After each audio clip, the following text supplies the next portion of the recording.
Ebyo bye bimu ku byalabikira mu ttabamiruka w'ekibiina ki DP wiiki ewedde eyategekebwa Mbarara.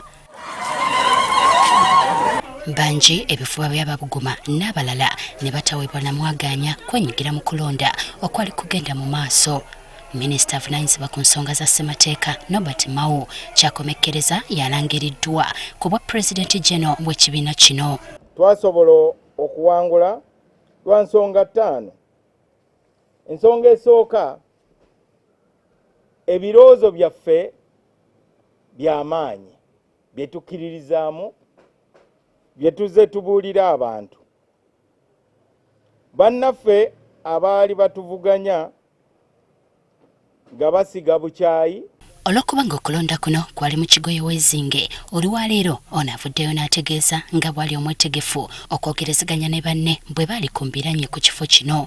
Agamba ekibiina kyabwe kye kyokka ekikyali ku mulamwa ogw'enkyukakyuka. Uganda we tuli kati tulina okumanya nti ensonga etusuza nga tutunula eri emu yokka. Uganda eneekyuka etya? Obukulembeze bugenda kukyuka mirembe oba mu kavuyo? Bannabyabufuzi osanga bo balina plan B, balina passport, balina sente, basobola okudduka, bakuma mu bantu omuliro ne beerabira nti omuliro ogwo gusobola okubookya. Tulina okutegeeza bannayuganda nti kati DP kyekibiina kyokka ekiremeddeko ku nsonga ya transition. Ayongerako nti balina okukwatagana awamu okuzza essuubi olwo lwe banaasobola okwenyigira mu kulonda okujja. Ng'ogasseko agenda ey'okwogeraganya national dialogue, agenda ey'okukyusa ssemateeka ebeere nga ekola nga ggulu y'abannayuganda bonna. Agamba kyekiseera okusoosowaza ekibiina ekitegeera ebiruma bannayuganda okusinga okudda mu ntalo ez'okulaga amaanyi n'obuyinza. Okulwanisa Goliath teweetaaga ate naawe kufuuka Goliath. Ekizibu kye tulina mu opposition, abamu balowooza nti okubeera mu opposition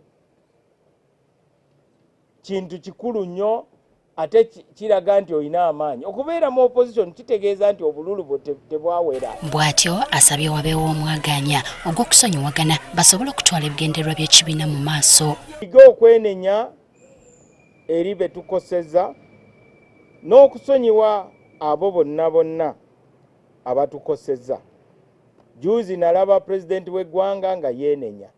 Ogwo gwe mutima omutuufu. Wetwogeddeko n'omu ku bannakibiina Richard Ssebamala, omu ku baali bavuganya ku ky'obukulembeze ku lukomo lw'essimu, atubuulidde nti tebalina budde butuula ne Mao amulumiriza okuba n'emivuyo. Omuntu azze n'abba obuwanguzi bwo misana tukunga ensi yonna eraba. Takomye okwo n'awuddiisa n'abantu nti gwe mukyamu owalayira ekisanja kya myaka 5. Ye mwennyini nga ye chairman w'olukiiko n'agamba ekisanja kyaffe eky'emyaka 5 kiweddeko kati. Era tukigaddewo. Ate n'agamba nti tonnaweza myaka 5 kwesimba ku kifo kiddako. Kati oyo oba ogenda kwogera ki naye? Wadde guli gutyo bannakibiina basiimiddwa okutindiga olugendo ne bagenda Mbarara okwenyigira mu ttabamiruka. Kino kyakakasa nti ddala mu Buganda abantu ba Buganda wano bajjumbira nnyo era bakyagala nnyo DP. Era nti mu Buganda gwe mutima gwa DP mu byobufuzi, ate era si mu Buganda mokka naye ne mu Uganda.